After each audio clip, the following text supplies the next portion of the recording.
Good afternoon, everybody, and welcome to our panel in partnership with Investis Digital. My name is Edward Craig.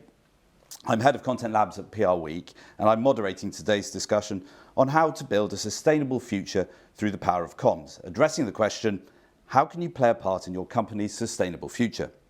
We'll be talking about the key communication issues around sustainability and ESG. We'll look at how companies can promote sustainability through their actions, what pressures they face from stakeholders, and how they're measuring and reporting. And we've got a fantastic panel to join us. We've got Kirsten Doddy from Anthesis Group, Julia Giannini from Bupa. We have David Irish, who's come over from Vodafone, and Al Lernis, the Director of Strategic Business Development at Investis Digital. So thank you very much for joining us today. But before we dive in, there's a teeny bit of housekeeping, so if you can just bear with me. Please do share comments and questions for our panelists. You'll see there's a video section below on the screen. Stick them in there and we'll get them to them towards the end of the session. This webinar is being recorded, so you can catch up later. We're doing a write-up on PR Week, so keep an eye out for that in a few days' time. And I may have mentioned it at the very top. Please enter that poll because we need to have a look at those results pretty swiftly when we come back to that. But without further ado, over to Al for the main bit of the discussion. Al. Thanks, Ed. David, I'd like to start with just asking you to briefly describe your role, how that fits in with Vodafone's sustainability agenda, and perhaps to outline the biggest challenge you faced in that role. Brilliant. Thanks, Alan. And thanks Week and Investis for inviting me and also allowing for me to meet you all virtually because I'm currently in a COVID household. I started my role in Vodafone 2 years ago, and I have to confess I was new to both investor relations and ESG. But what a time to join investor relations. It was moving virtual 100% of the time, and there was also this explosion of interest amongst investors into ESG. In hindsight, because I was coming in with a completely fresh pair of eyes, that was hugely useful because I was basically in the shoes of an investor. I was thinking, what do I know about Vodafone? Where do I find this information? And that really kind of helped understand what we could do to improve. Ultimately, I think of myself as a messenger and a translator. Yes, I'm talking to investors. Yes, I'm thinking about how we report to investors, but I'm also talking to people within Vodafone, the business, and translating what investors want one way, and then also translating what our people internally are doing the other way. When it comes to our biggest challenge, I think a number of the options in the polls really resonated with me, but my personal biggest challenge is just keeping up with the changes and the consultations and the voluntary codes and the frameworks. It is a lot to deal with. Just this week, we've had the SEC coming out with their proposals on climate change disclosures in the US, which is very exciting, but again, is another thing that companies need to think about. So for me, that's the biggest challenge. Thank you, David. Kirsten, if I could ask the same question to you, please. Actually, I might, if you don't mind, just start with Julia, because I think it's easier to go if we go the corporate sustainability agenda, where your role fits in with that first. Absolutely, and fantastic to be here to talk to everyone in this session. So, Julia Giannini, I'm Head of Environment and Climate Action at Bupa. I've been in the sustainability space for over 10 years in consulting and in-house. My role at Bupa, we have developed a new corporate strategy with our new CEO joining last year. Sustainability is a core pillar of that corporate strategy. And now it's about understanding what does that mean for the business? What is the unique space that we can play? And for Bupa, it's about making sure that people are healthy. And the only way of making sure that people are healthy is by having a healthy planet. The two are intertwined. We've already set our net zero by 2040 target, which is underpinned by science-based targets. And I work with the business and the team and the core functions globally across Bupa to understand how can we actually decarbonise our business? How do you create sustainable healthcare at scale? And it's not just something that we're going to be doing internally at Bupa, but how can we work with the industry to really drive this change? My biggest challenge is the scale of the challenge, to be honest. We need to transform the whole business. Every decision that we make needs to build in the sustainability and the carbon impact of that decision making. And every stakeholder in Bupa needs to be part of this change. That is my biggest challenge. It's also the biggest opportunity. Thank you. Kirsten, Anthesis Group's a consultancy in this space, so a different perspective for you, but perhaps if you look across your client base, what do you think, I should, just ask you to describe quickly your role, but then what do you think the biggest challenges that companies, I guess, are facing, or indeed organisations like you? Yeah, thank you, and thank you for having me today. So I head up marketing communications for Anthesis. I've been in role for about 4 years. We're a firm of about 800 sustainability specialists. We focus on the whole breadth of sustainability. So we're looking at the carbon issues, we're looking at ESG, we're looking at social impact, and everything else that fits within the umbrella of sustainability. My role is really about the narrative for the business and how we talk about what we're achieving and what we're achieving for our clients. We actually talk about ourselves being sustainability activators. We're very focused on impact. We've even set ourselves our own ambition of removing or avoiding 3 gigatons of carbon by 2030 because we're working with our clients on that common goal. What we're seeing from clients when they're coming into us, one of the main areas is, where do I start? How do I tackle this massive challenge that we're all trying to face? And so our role is really trying to unpick that and take those challenges and turn them into ambitions. Okay. So I think we've heard some interesting perspectives. I guess the thread that runs through them is complexity and the scale of the challenge here. We've asked the audience the same question, and in good old family fortune style, can I now ask what our survey says? So our survey says that it's interesting. There's very high coalescence around the lack of integration and the challenge around the conflicting needs of different shareholders. A bit more balanced on the communications aspect around the piece which David mentioned around changing standards, the challenge of sourcing good, robust, reliable data, and the am I reading this right? Yes, the inbound data. So look, we'll pick up on, I think, these themes as we go through the discussion. But I think, Kirsten, if I could just kick off this question, where do we start? Where does it start? What do you think is the place to start? And I think perhaps I know that we might frame this in terms a little bit of some of the challenges around defining terms and what we're actually looking at. Yeah. So we know it's complex. It's very complex. People don't know where to start, but also they don't really know what the question is as well. Are they looking into ESG, sustainability, net zero, carbon, the social part of it? So before you actually start to think about what the challenge is, you're trying to work out what the question is and what the answer you're looking for from there. From a corporate perspective, really where people need to be starting is thinking about the audiences that they are addressing. So from an ESG perspective, this is where the investors come into it. From a sustainability perspective, we're really thinking about the consumers and the customers. You might not be talking to the investors so much when you're just talking about sustainability. Once you've worked out where your audience is, you really need to be thinking about what's true to you as a business and what makes the difference. We know that businesses can't tackle everything at one time. It's that prioritization which will help you have a real North Star about what you should do in the order and where you should put those resources. Right. Okay. So, David, perhaps I could put the question to you. I mean, Vodafone's been at this game, as it were, for quite a long time. Could you just talk a little bit about how the sustainability journey has evolved and I guess the ESG element of that?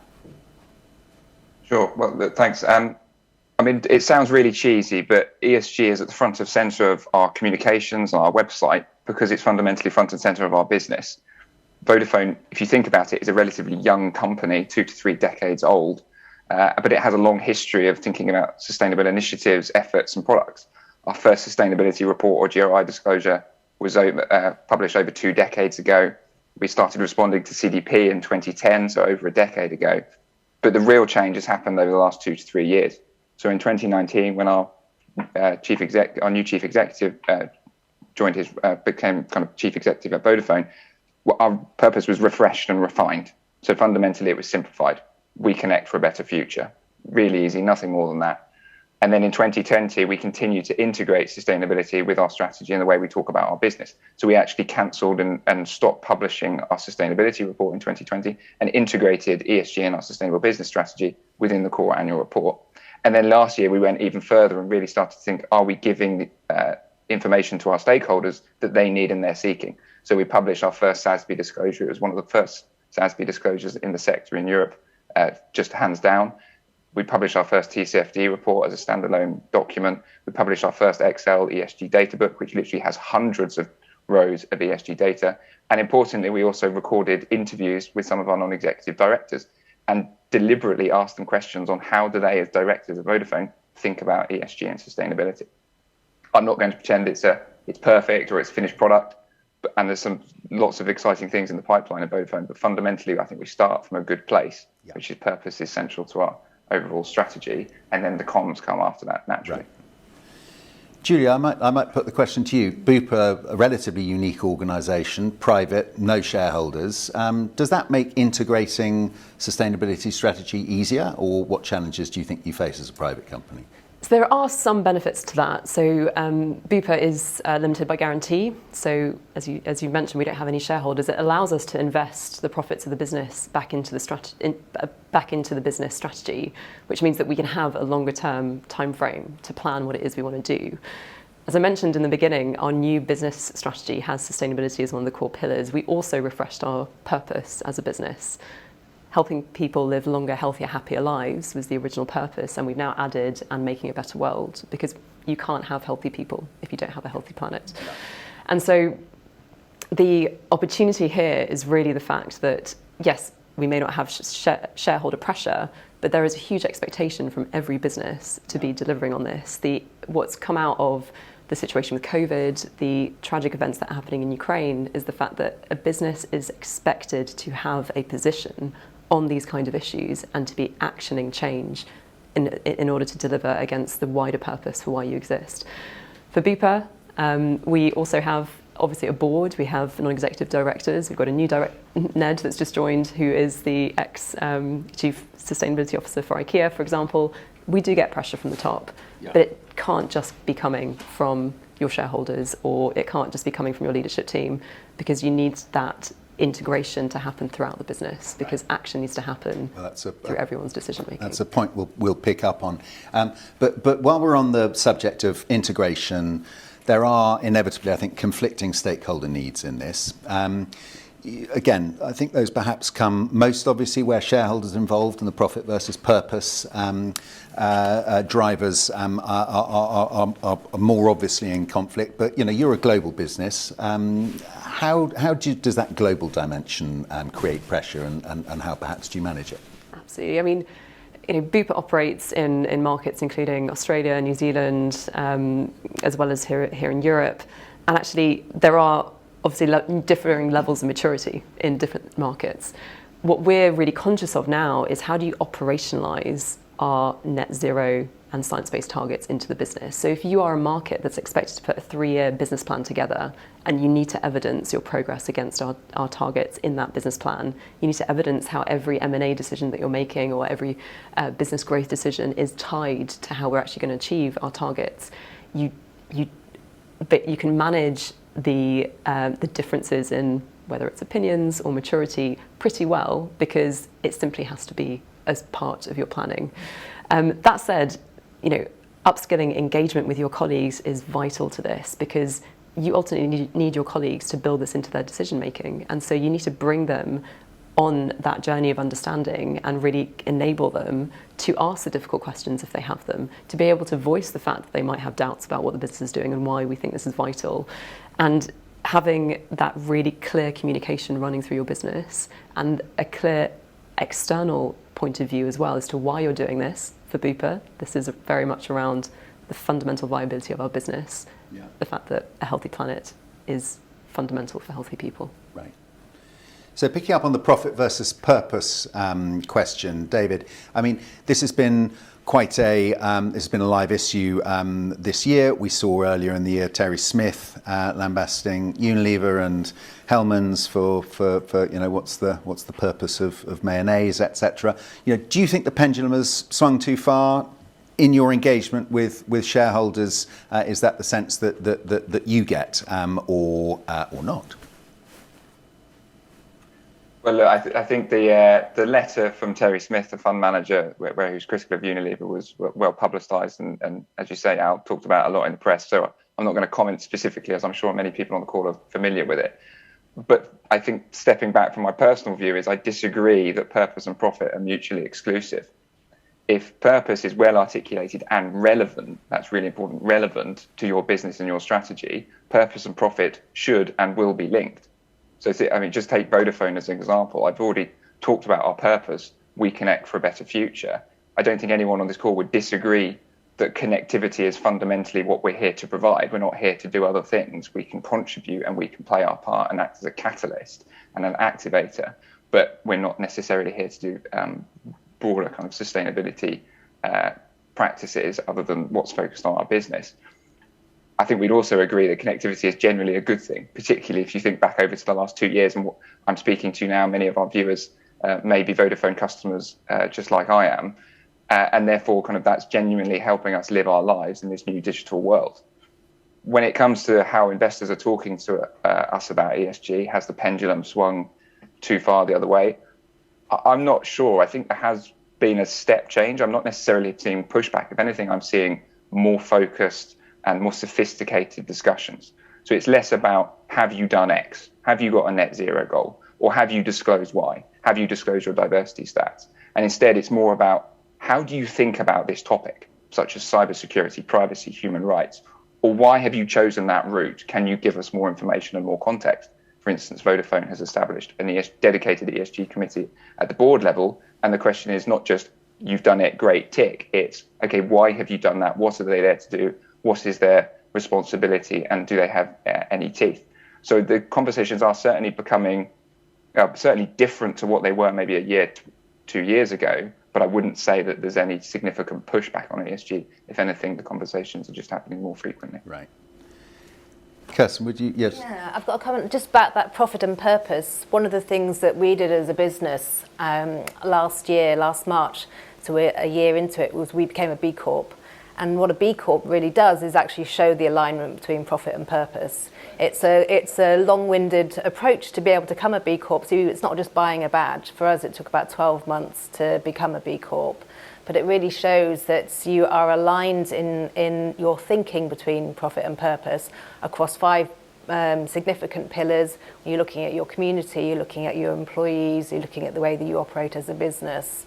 And when you start to really brand yourself as a B Corp, for us it was really important to be able to show not only are we aiming to support clients with the way that they come across and really be focusing on purpose, but us as a business ourselves are really identified as a B Corp. And once you become part of the B Corp family, and it's B Corp month at the moment, which is quite apt, you start to really want to work with other B Corps as well. So it actually becomes quite a cool group to be part of. Right.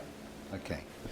The leadership question, I think, comes in, clearly those are decisions which need to be taken from the top. And leadership is clearly critical in all of this. But what do you do? What are some practical advice? If you haven't quite got the leadership buy-in, and I think we saw on the poll at the beginning that was one of the principal issues from our audience. What can you do to get that? What arguments work? Kirsten, you might continue. Yeah. So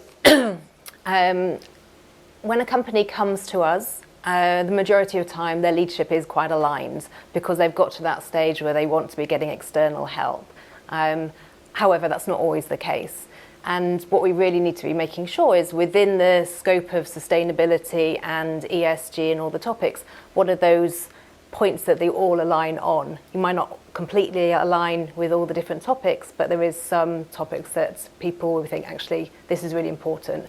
So when we're thinking of ESG as an example, the S part of ESG is about that social piece. This is about DE&I.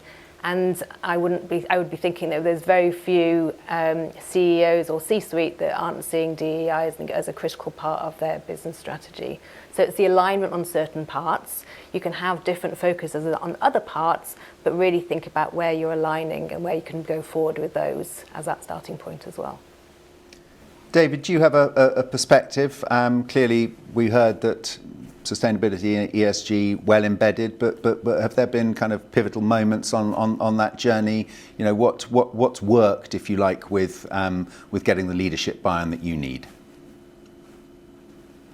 Well, I think from a starting point, we're quite lucky in Vodafone that we generally have very good buy-in from the executive committee and the board of directors, and they understand the importance of ESG. I'm also pleased, just for my own sanity, that ESG doesn't sit on one person's shoulders. It sits across the executive committee, and everyone is responsible for different elements or different strands that are material to our business.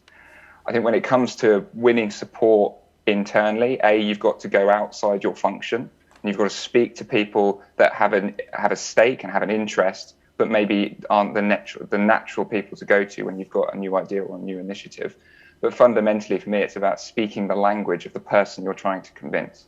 So when you're trying to convince the Vodafone CFO to do something, don't just focus on the stuff that sounds nice or that because your peers or your competitors are doing it, justify it. Maybe it's because there's a law coming down the track, or maybe there's an element of soft law or high expectations from the regulators. Also try and quantify it if you're speaking to your CFO. Build a business case and partner with colleagues to come up with a holistic plan. Then you can measure and track performance and optimize that plan if necessary. We all understand that when you go in best intentions, your plans may change. You may have overshot a target, you may have undershot a target. Things change, but if you're measuring and tracking performance, and you're adding that rigor to these initiatives and these targets, you'll ultimately end up with a better communications program. Julia, do you have a viewpoint? I will. I'll just add a few more things to that. So actually building on what Kirsten was saying before, if you want to be a business that's attracting the best talent and the best brains out there today, you need to show that you have a credible strategy. And we need the best brains acting on ESG and on sustainability because it is complex. It's going to take a lot of figuring out to do. So to the point raised earlier, if you simply want to get the best people in, you need to show that you're doing something. Secondly, leadership, there's something really interesting around the legacy that a leader wants to leave with their business. And this is a space where a lot of true leaders, they want to leave this business better and leave the ecosystem within their business that their business operates in better than it was when they came in. And this is something that we can really tap into, to be honest. Actually, what legacy do you want to leave as a CEO or as a leadership team for this business? And last thing to say is that there's a huge amount of value that ESG or sustainability delivers for a business, whether that's brand value, whether that's actual monetary value. And so speaking, similar to what David was saying, speaking in terms that really demonstrate the added benefit to this agenda is fundamental to really getting that buy-in. I'd like to pick up that point later because I do think that there's a tendency to talk about sustainability and perhaps particularly ESG in terms of risk rather than opportunity, but the point around the bottom line and the benefits we'll pick up on in a minute. Just I'd like to, before we go there, talk about the organisational buy-in. It's a theme that I think has come up lots. How do you get it? I mean, is there, because I think it's really important to have everyone on the same page. You talked in your opening, David, about the importance of your role as being a conduit into the business as well as a mouthpiece out. Have you got any practical advice about the organisational benefit and the education of the organisation to get people on the same page? It's a brilliant question, and I think it's one of the things that surprised me since I joined the investor relations team, not coming from an investor relations background, which is how much time I spend talking to my colleagues internally. And that's not a bad thing, that's not a criticism, I actually really enjoy it. But actually going back to them after you've spoken to your investors and you understand what are they looking for, what are their expectations in the years ahead, and going back to your colleagues and saying, this is what we need from you, it's actually really enjoyable and fulfilling. When it comes to actually proposing new directions or new communications or new reports, those relationships that I've made internally are hugely valuable because I find a multi-stakeholder approach or a more integrated approach is far more convincing, and you just get more done by definition. I can stick my hand up and I can shout as loud as I like. Investors find this important, we need to do it. But I'm just shouting into the wind. If I'm speaking to people and saying investors find it important, oh, and by the way, I'm talking to you, I found out that governments and regulators really care, or our customers care, or to Julia's point, that employees care, and it's about talent and acquisition. That's just a fundamentally different conversation. And it's far more powerful than me just saying, investors care, do some extra work, please. I think it's an interesting segue into the communications aspects here. Clearly, you can't have one voice, two reports to communicate what you're doing about sustainability. How do you get the organisation speaking and communicating effectively? I don't know, Kirsten, if you've got a view. I think we all know certain brands out there who do it really well. They do it from the heart. You feel like the sustainability or ESG is really within their DNA, and you hear it from many different voices. It's just not one person telling you the news. All around you, you're hearing the same message, but from different voices and different channels. And it's really important to have that integrated feeling that you believe a brand that you want to be working with or you want to be buying their products with really gets sustainability and is driven by that as well.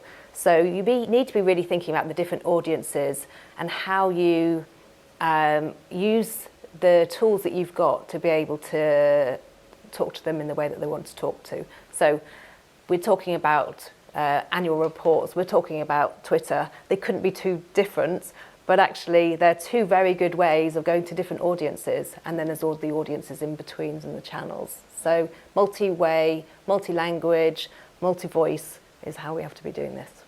And Julia, I mean, always on, I know is a theme that you believe in when it comes to this. Could you talk a little bit about that, which I think builds on what Kirsten's just saying? Definitely. I mean, sustainability is an active agenda. We don't do sustainability in order to report it in our annual reports once a year. It's something that is fundamentally needs to be delivered in every decision that we make throughout the business. And communicating about sustainability is quite different to the way that businesses probably usually communicate about progress they're making in other places, because sustainability isn't about being the best. It's not a competitive landscape.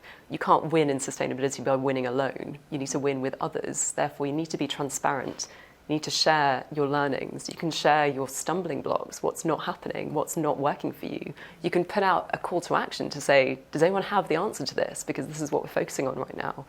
And it's really important to present the true picture of what's going on, because the worst thing about sustainability is you need to be very careful of greenwash or careful of overpromising what simply isn't happening on the ground. Yeah. So always on really helps with that, because it's a true reflection, it's a conversation ultimately. It's not a one-way communication when it comes to sustainability, because you need others involved in that. So at Bupa, for example, we have a colleague initiative that's about go out there and find startups that have the solution to our biggest sustainability problems in the business. How can we make healthcare more sustainable? There are startups out there that will help us with that, eco-disruptive. And through that engagement, through that conversation, it's just one example of how we can really bring this to light.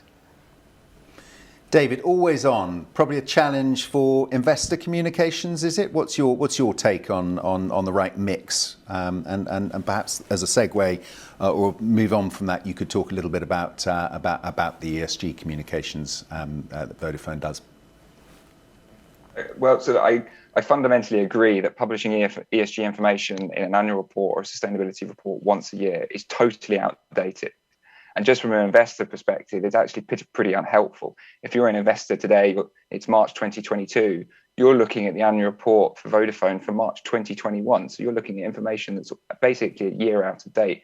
And that's what a lot of ESG ratings or rankings are based on. So I completely agree that we need to make it more frequent and elevate ESG information and reporting up to almost the level of frequency of financial KPIs and metrics. But I think for continuous reporting to work, a number of things need to happen first. So we've talked about it a bit, and I'm sure we'll talk about it maybe in the Q&A, standardization and harmonization. There's a lot going on behind the scenes, but we're still a long way away from companies having a common language with which to talk about ESG. You also need the boring stuff, the robust control environment for these ESG KPIs, and you need to be tracking them internally. And then you need to actually think, how am I going to report this information? Is it going to be in a standardized format, or is it going to be in the same location for every company? Do we all know where investors need to go to find that information if it's published more than once a year? Because the challenge is, if you publish something on social media like Twitter, very few of your investors, if any, are going to find that information. And so you don't really want to show any kind of favoritism or disadvantage any particular groups. However, when it comes to ESG reporting increasing in frequency and timing, I completely agree. And Vodafone's on that journey already. So yes, we have the annual report, which is a huge point in our calendar when we can really summarize what we're doing.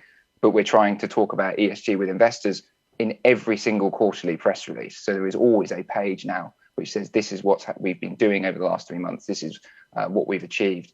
And then throughout the year, Al, we were just talking before the webinar went live about Vodafone's news website, where ESG related blogs or press releases go up throughout the entire year. And that's absolutely fine, because once they're up, I can then point investors to those press releases. So that is more continuous. And then you can go into more detail in your next annual report. So I absolutely see ESG information increasing in frequency, but I think we're a way off being able to do it on a continuous basis. Julia, at Bupa, what have you found works well? I notice you've got podcasts, you've got various other things. What's the best? What are the tools you can use for always-on communications? It depends what audience you're trying to communicate to, fundamentally. So if it's to our customers, we need to reach them on the tools that they're using. So whether that is, social media, whether that's anything that we're doing that's visibly in our clinics, in our operations. If it's to do with the sustainability community, we need to be present in those spaces where they occupy. So whether that's particular events that we should be part of, whether that is podcasts that are really focused on this theme. As Kirsten was saying, we need to look at the brand that we are, the tools that we have at our disposal, and what channels and what content is most suited to that stakeholder. And actually, sustainability is a always-on communication that is relevant to all stakeholders, because they will have a role to play.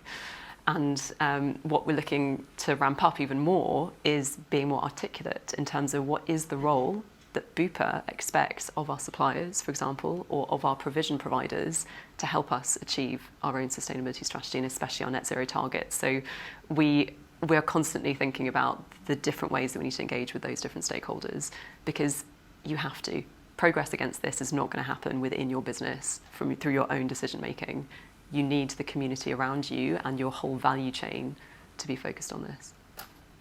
I think post COP26, we're in a time when the climate issues are probably and environmental issues. The E part of the ESG mix is certainly in the ascendant.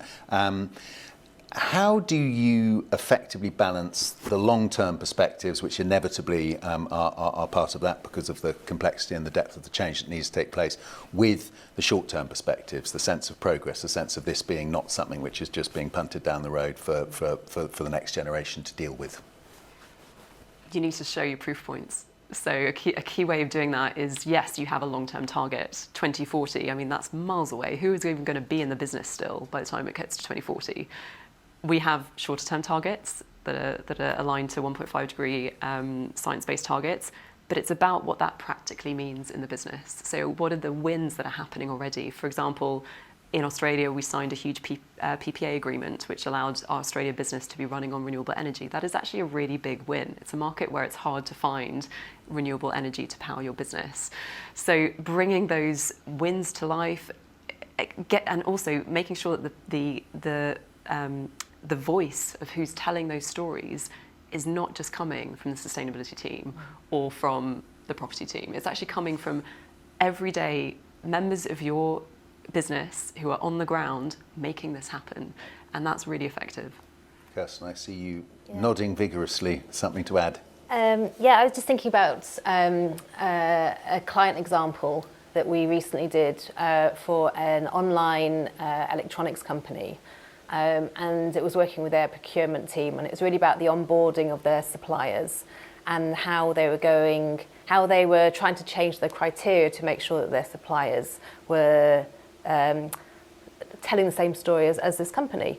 And so with our help, we started to look through the process and the type of supplier that they were looking for and the questions that they need to be asking these suppliers, and looking at it from an environmental and a social perspective. And that was the criteria for new suppliers. And whilst that doesn't look like a goal, it is a goal, and it's an ambition to be able to go, okay, now our wider orbit is much healthier and much more supportive of the planet. And these are sort of smaller steps that you can introduce across your strategy, so you're ticking things off and making progress. It's all about progress. It's not about the end goal, it's how you get there with those smaller steps. I think perhaps this brings us back to the point that was raised earlier about opportunity versus risk. The need to be able to show how it's the purpose profit point, isn't it, David? But I mean, perhaps within Vodafone, you've got some examples of where opportunity is genuinely expressing itself today, not in the future. Is there anything you can think of? So great question, and one actually I kind of hoped I received more often, because as you say, ESG conversations are typically focused on the risk rather than the opportunity side. So an example would be on the planet side of our purpose strategy. So yes, we have a science-based target, we have a net zero target, we're now 100% renewable, using 100% renewable electricity in Europe from July last year. But everyone's thinking about that in the context of damage limitation. You're making sure that you're not kind of doing any damage to the planet, and you're playing your part in finding this solution. But the far more exciting conversation for Vodafone is how our connectivity and our products and services can be used to help our customers reduce their own greenhouse gas emissions.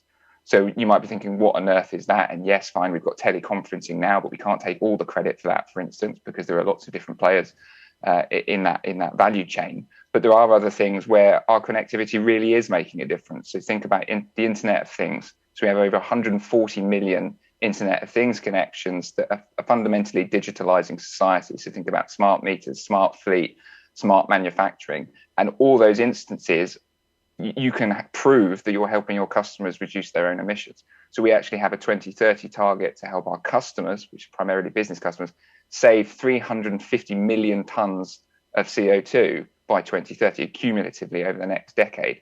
Now that number might be completely meaningless to you, but that's the equivalent of Italy's entire carbon output in 2019. And that's just Vodafone as one company and what the difference our products and services can make. So we'd absolutely like to talk about the opportunity more than we talk about the risk, but it's an education piece and almost getting your house in order first and then moving on and saying, actually, there are some really, really good opportunities here. And I guess it's the difference between reporting and communications. One is frameworks, data, risk, if you like, and the other is narrative, story, example. Bupa's context, do you have anything to add? You talked, I think, on this idea of, look, you can't have healthy people without a healthy planet. That's a good linkage, but how does that realise within your communications?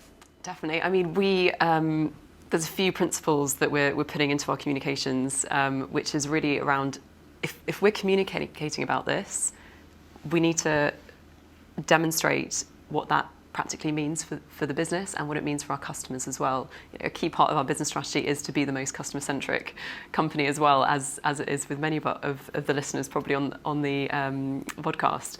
And so we need to make sure that actually how we position this is around the fact that the outcome of our sustainability strategy is going to be health outcomes.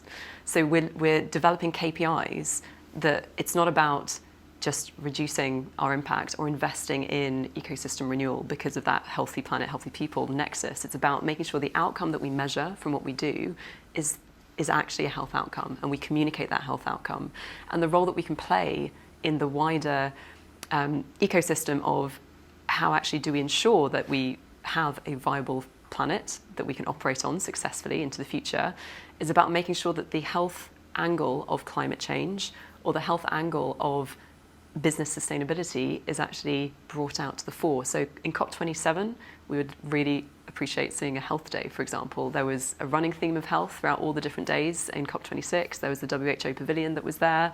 We were part of discussions on at the event. But ultimately, to make it tangible to people, what better framing than actually linking our changing climate to the impact it has on health? And that's something that we're really pursuing. Okay, great. We're going to be moving to questions in 5 or 10 minutes. I just encourage people, if they do have any, do please send them in now so that we can get a bit of foresight of that. But we've got a few minutes left and a couple of topics I think we'd still like to cover. I think we wouldn't be complete in not addressing this whole area, which I think came up very much in all of your opening remarks around complexity, much of which I think originates in the frameworks, the standards, the proliferation of those in recent years. David, I'd love to start with you really about how you're experiencing that in the business, and I think, you know, what does it mean on a day-to-day basis, the challenge of keeping up with that for Vodafone? Ooh, excellent question, and I think for me the first step is that horizon scanning piece. So keeping an eye on what's coming down the track, the legislation that's coming from Europe. I've already mentioned the SEC proposals, or indeed expectations from investors or broader society and stakeholders. So fundamentally, it's more outward looking, but it's also an understanding where can you make a difference as a business? Because yes, a framework or a piece of legislation or a regulatory change may say you should talk about this way, but that is not necessarily always going to be the best way to talk about your business. We took, for instance, diversity. There are proposals coming out of the FRC, and they're consulting at the moment in how listed companies should talk about diversity and disclose KPIs on it. That doesn't necessarily work for a global business like Vodafone, because how do you define ethnic categories across the world? It's totally different from each market. And in a similar example, SASB, for instance, they have a question for our sector where they say what percentage of your workforce work offshore. Vodafone is a global business. Tell me what on earth offshore is for Vodafone. We're in a globalized society. It's a very strange way of looking at it. So I think you can absolutely focus on what's coming down the track and what you're expected to do, but don't be afraid to push back and say this is not an appropriate way of looking at our business. Right. Kirsten, I mean, harmonization, standardization, it's been afoot for a couple of years. It may still be some way off, but what do you see as the headwinds and tailwinds in that?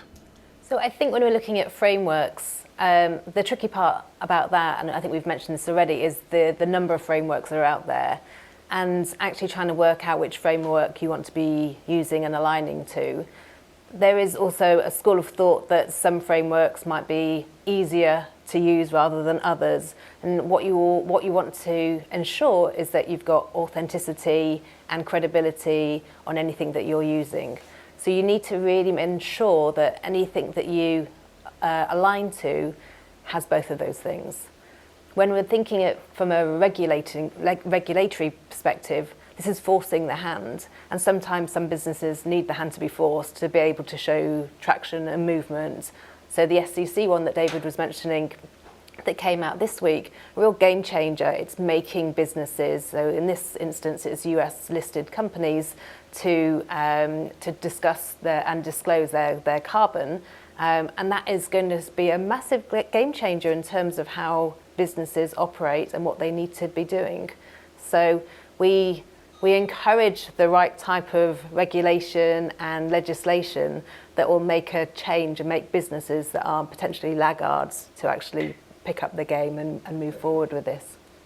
I think we're going to need to wrap up the panel and move on to questions. I'd like to just end, please, with asking each of you, if you had one tip, one takeaway for people thinking particularly about the communications aspect of the sustainability, what would it be? I'm going to start with you, Julia. I would say make it relevant and make it human.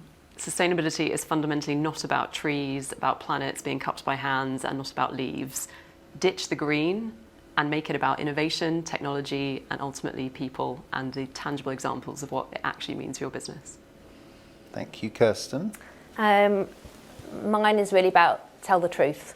Be transparent. It's okay to admit that you haven't done anything. We're all on this same journey.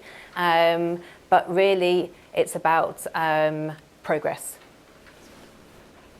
And David? I know I'm biased and people are going to roll their eyes as they're watching this, but think like an accountant or find a helpful one. accountants that can't save the world alone, but they do have a lot of skills and experience with reporting and communication that will be very helpful as we move into what I would like to think of as ESG 2.0. They've been working on these principles and honing these skills for over 100 years. So if we want ESG comms to work and be taken as seriously as financial comms, we need to leverage off the experience of people who've already gone through this and collaborate as broader stakeholder groups. Brilliant. Well, listen, I think we've heard a really interesting exploration of the issues. I think we saw at the beginning, both in your feedback and that from the audience, the scale of the challenge, the complexity. I think you've given us a great perspective on how, with collaboration, with honesty, transparency, with some data, some science, a little bit of accountancy, and a human approach, we can hopefully start to challenge and address those issues. But I hope we've provoked some interest from the audience, left some questions unanswered, and I'm going to hand over to Ed to chair that session. Thank you, Al. Yes, we've had a fair few questions coming in. Thank you very much for fascinating discussion, everybody. First up, we've got Tom, who's taking it slightly back to first principles. I want to ask Kirsten this because I think you've got the broadest perspective, and then we'll go to the others as we go. Does the panel think stakeholders actually understand what we mean when we talk about ESG, sustainability and net zero? And how can we keep our messages simple? What do you reckon? So ESG, net zero, sustainability, big topics. So potentially, yes, they know some of it, but will they know the whole story? No. Therefore, the way that you are dealing with your stakeholders has to be relevant to that audience. Make sure that the way that you're trying to bring them on this journey is relevant to what's important to them. If you're dealing with the CFO, make it relevant to the CFO. Yes, and Julia, what's your experience on trying to convince people or keep this message simple? I mean, keeping it simple is the golden rule here. There is so much complexity and so much jargon in the sustainability space, and you cannot expect it. If anything, it encourages a reaction of, I can't do this because it's too complex, whereas that's not the case at all. There are very clear actions that can happen. There's very clear focus areas that you can encourage your teams to look at, which are addressing the whole massive challenge of how do you make your business sustainable, but it breaks it down in very tangible ways. And it's really important to stop using the jargon. Just say what it is you're actually saying. If you're talking about net zero, talk about decarbonising your business. Talk about the fact that we need to change this process in order to increase efficiency or increase the viability of that asset because it's going to be affected by a changing climate, for example. So it's actually say what it is that you're trying to get the business to do, as opposed to assuming that they will understand. And also, another thing to recognise is that we do need to upskill our businesses. So there is an element of training and upskilling that genuinely is needed because there are linkages in terms of the consequences of decision making that we need our colleagues to understand and understand fully. So face into that and offer that upskilling and training to your colleagues where it's needed. You did in the main panel discussion. You touched on the bringing people on the journey and almost the naysayers that you might come across, which I get a sense that you endure more than David does, where everybody from the top seems very on the message. How can you talk about your experience of converting someone in that sense and bringing someone on a journey? So it's the way that I've found it works is when you talk about the viability of business. So you don't frame the conversation around that this is the right thing to do or the fact that even stakeholders expect this of us. It's simply about, if you want to have a profitable business in the next 50 years, this needs to be front and center. And if it's not, you're not the right leader for this organization, and actually not the right leader for any organization, because this does materially impact what we can do. And you can't really argue with the fact that you potentially will not be able to sustain the same supply chain that you have, or it will be much more expensive for you to obtain those products and services, or you simply won't be able to operate in certain markets around the world because of the impact of a changing climate, for example. So viability is the ultimate message we're landing here. It's not about moral kind of expectations. Maybe I can just add something to that. So last year we did some research into how consumers were thinking about sustainability when they were thinking about their next role. And over half the respondents said that sustainability and the approach that that next company was taking to it, to that topic, was critical in the jobs that they were going to be accepting. But when we looked at those millennials, it was up at the 75%. And that's the next generation of leaders. And if you as a company are not on that journey, they're not going to be interested. And you're going to really see a slump in the talent that you'll get into the business. Absolutely. Julia, you've... Ed, can I just... Yeah, go. Ed, sorry, can I just come in here and just add a point on the complexity and defining what ESG means? Because it's something that Vodafone experiences or has a challenge with as well. If we've actually built a database where we're tracking what disclosures 7 of the different major ESG rating agencies are looking for, which was quite an arduous task, as you can imagine, but we came out with those 7 are looking for 750 disclosures on ESG, which is just a staggering number. And then you sort it and go, of those 750, how many are sought by more than 2 of those 7 ESG rating agencies? And it's only 1/3. So there are 500 disclosure points on ESG that one rating agency has decided is important because that's their definition of ESG. But that doesn't agree to anyone else, and it may not kind of align with how Vodafone thinks about it. So because of that complexity, it goes back to what we've talked a bit about earlier, which is fundamentally you need to think about what's relevant to your business and where can you make the biggest impact, and then almost define your own narrative. Yes, you need to have a view externally and think about what people are looking for, but you shouldn't be led by those 750 disclosure, not obligations, but asks from that particular stakeholder group. Well, that's almost a perfect segue into the question that's come in from William, who has asked, will IROs soon seek to get a consensus of some ESG metrics to understand the market view of this aspect of the company's future? I think that's feeding into that observation. Do you reckon there is any sense of consensus on the horizon? It's an excellent question, and it's not something I've really thought of before now. I think it kind of links back to the question we had earlier, which is, can we move into this continuous reporting space with ESG information? And the answer is not yet. I think the other challenge with consensus, and particularly if you look at Vodafone's consensus, it is financial outputs. It's not necessarily showing the inputs, and it's not even showing the commercial inputs or the operational inputs, such as customer net additions or customer churn. It's very much output driven. And I see quite a lot of non-financial KPIs and ESG KPIs as inputs.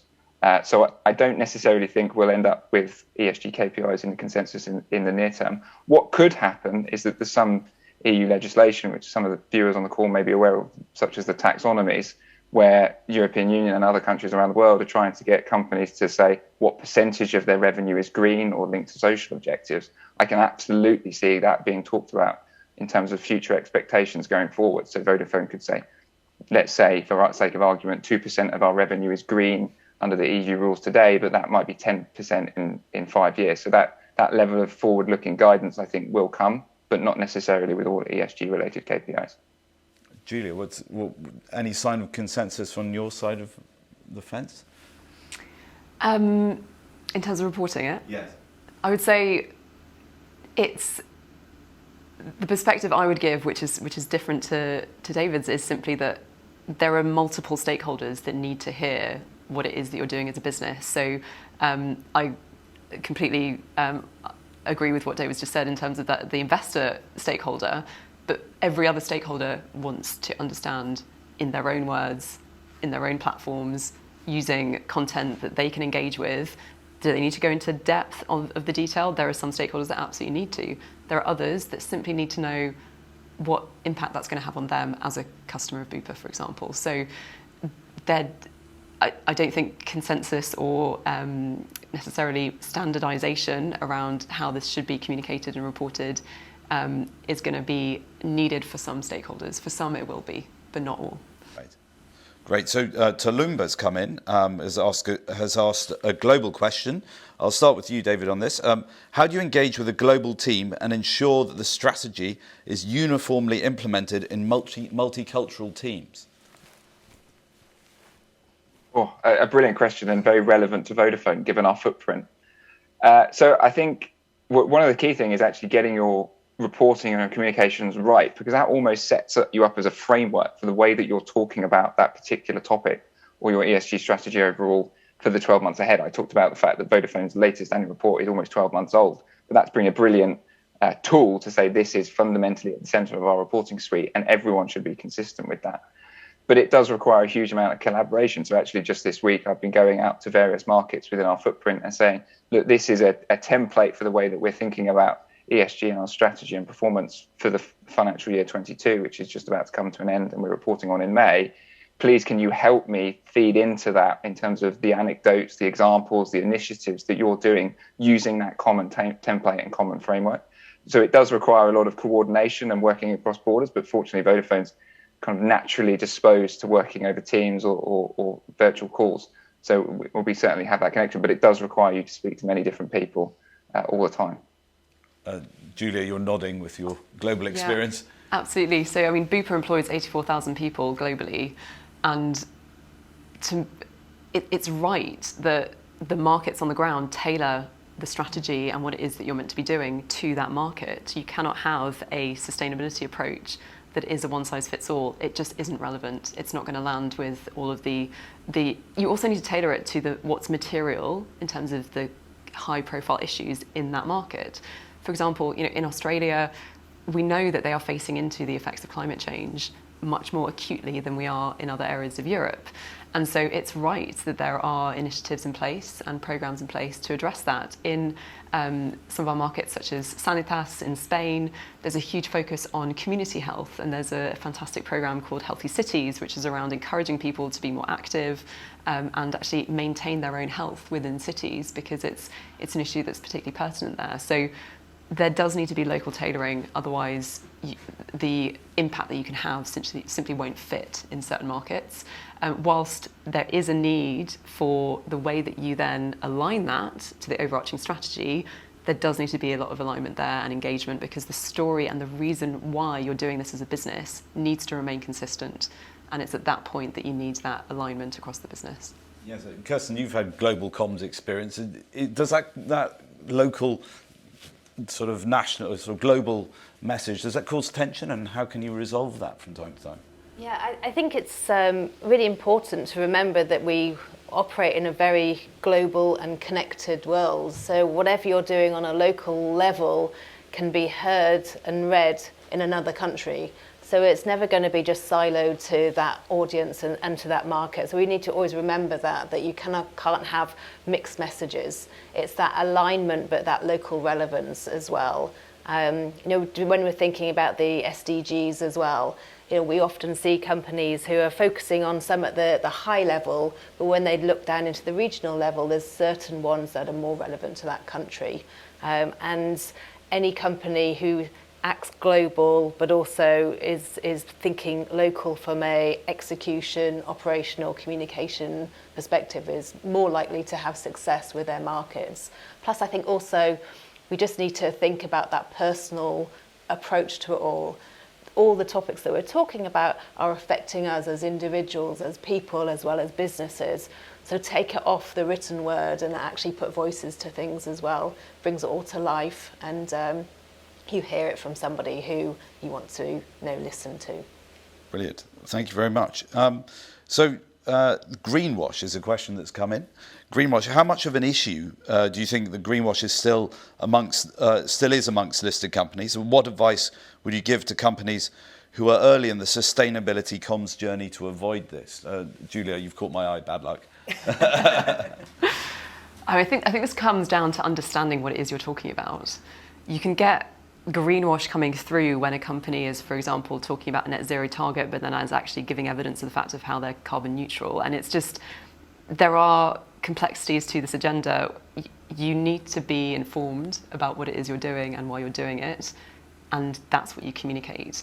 I think this also comes down to being transparent about what you're doing. Sustainability isn't about winning. It's not about always getting it right and always having the answer and having everything sewn up, sorted. That is not realistic. And so if you are a business that's projecting that kind of perspective, you've got to think about what's going on underneath there. It's about being honest, it's about being transparent, and it's about engaging other stakeholders to open up that conversation around how could things be done better. We've got an idea here, but can we go even further? And what else do we need to do to improve this? So yeah, greenwash is still a threat out there. It still happens. And stakeholders are so much more savvy these days around what greenwash actually looks like that it's worth doing your homework and really understanding what are you actually communicating about and getting it right.